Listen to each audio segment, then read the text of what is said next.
کبھی یہ خیال آیا ہے کہ ہم یعنی ہومو سیپینز جو کبھی افریقہ کے میدانوں میں بس ایک عام سے جانور تھے، آج اس پورے سیارے کے حاکم کیسے بن گئے؟ آج ہم یووال نو ہراری کی مشہور زمانہ کتاب سیپینز کی گہرائی میں اتریں گے اور انسانیت کی کہانی کے کچھ سب سے بڑے رازوں سے پردہ اٹھائیں گے۔ چلیں اس ناقابل یقین سفر کا آغاز کرتے ہیں۔ ذرا سوچیں، 70,000 سال پہلے ہم فوڈ چین میں کہیں بیچ میں تھے۔ شیر ہمارا شکار کر لیتے تھے اور ہم چھوٹے موٹے جانوروں کا شکار کرتے تھے۔ آج ہم ایٹم بم بناتے ہیں اور چاند پر قدم رکھتے ہیں۔ آخر یہ سب بدل کیسے گیا؟ یہ وہ بنیادی سوال ہے جو سیپینز کے مرکز میں ہے، اور اس کا جواب واقعی حیران کن ہے۔ اچھا، اس ناقابل یقین تبدیلی کو سمجھنے کے لیے ہمیں وقت میں بہت پیچھے جانا ہوگا، ایک ایسے دور میں جب ہمارے آباؤ اجداد کی زندگی کا صرف ایک ہی مقصد تھا، کسی طرح زندہ رہنا۔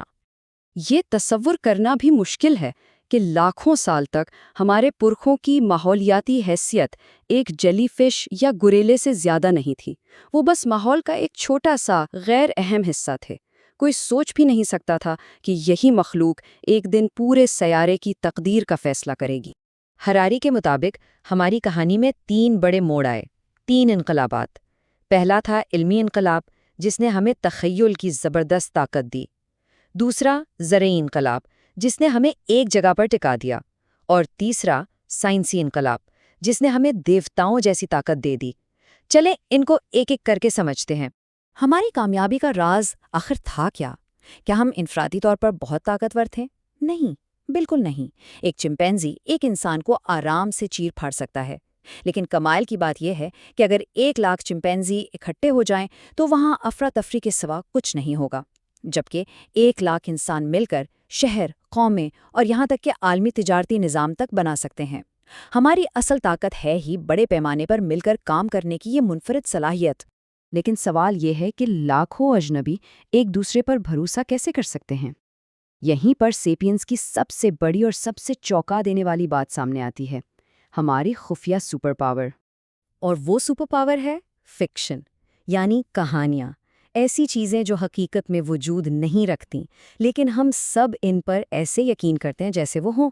یہ صرف اتنی سی بات نہیں تھی کہ شیر کہاں چھپا ہے، بلکہ یہ دیوتاؤں، قوموں اور قوانین کی وہ کہانیاں تھیں جن پر لاکھوں لوگ ایک ساتھ ایمان لا سکتے تھے۔ ذرا اس بارے میں سوچیں، پیسہ کیا ہے؟ صرف ایک رنگین کاغذ کا ٹکڑا۔ اس کی قیمت صرف اس لیے ہے کیونکہ ہم سب اس کی کہانی پر یقین رکھتے ہیں۔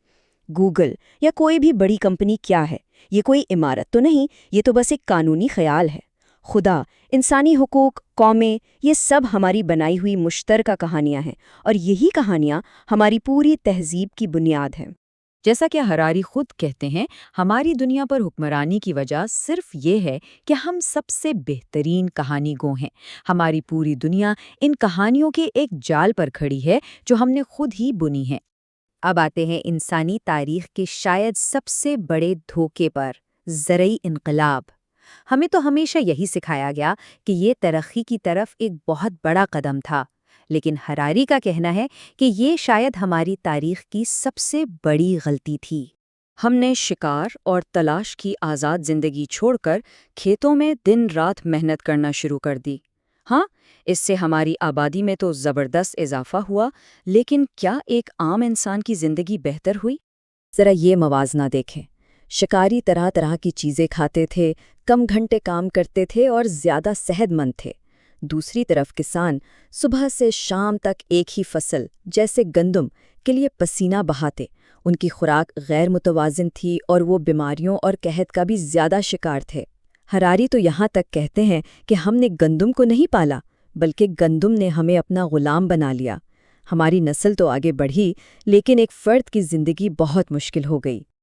اور پھر آیا آخری اور سب سے دھماکے خیز انقلاب، وہ انقلاب جس نے ہمیں ایٹم کو توڑنے، زندگی بنانے اور دوسرے سیاروں کو فتح کرنے کی طاقت دی، یعنی سائنسی انقلاب۔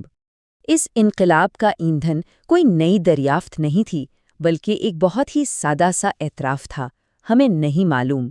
ہزاروں سال تک انسان یہ سوچتے رہے کہ تمام جواب پرانی کتابوں میں موجود ہیں، لیکن پھر ہم نے اپنی جہالت کو تسلیم کیا اور سوال پوچھنا شروع کیے۔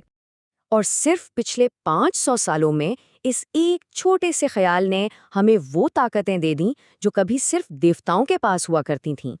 آج ہم بیماریاں ختم کر سکتے ہیں، موسم بدل سکتے ہیں اور زندگی کی نئی شکلیں بھی بنا سکتے ہیں۔ ہماری آج کی جدید دنیا کی ہر چیز، انٹرنیٹ سے لے کر خلا میں سفر تک، اسی ایک بنیادی اصول پر کھڑی ہے۔ سوال پوچھو، مشاہدہ کرو، اور یہ مان لو کہ ابھی بہت کچھ جاننا باقی ہے۔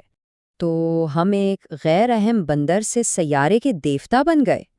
ہم نے دنیا کو فتح کر لیا، لیکن ایک بہت بڑا سوال باقی ہے۔ کیا اس سب کے بعد ہم پہلے سے زیادہ خوش ہیں؟ یہ سوال واقعی سوچنے پر مجبور کرتا ہے۔ آج ہمارے پاس جو طاقت، ٹیکنالوجی اور دولت ہے وہ پہلے کبھی کسی کے پاس نہیں تھی۔ لیکن کیا ہم اپنے شکاری پرکھوں سے زیادہ مطمئن ہیں؟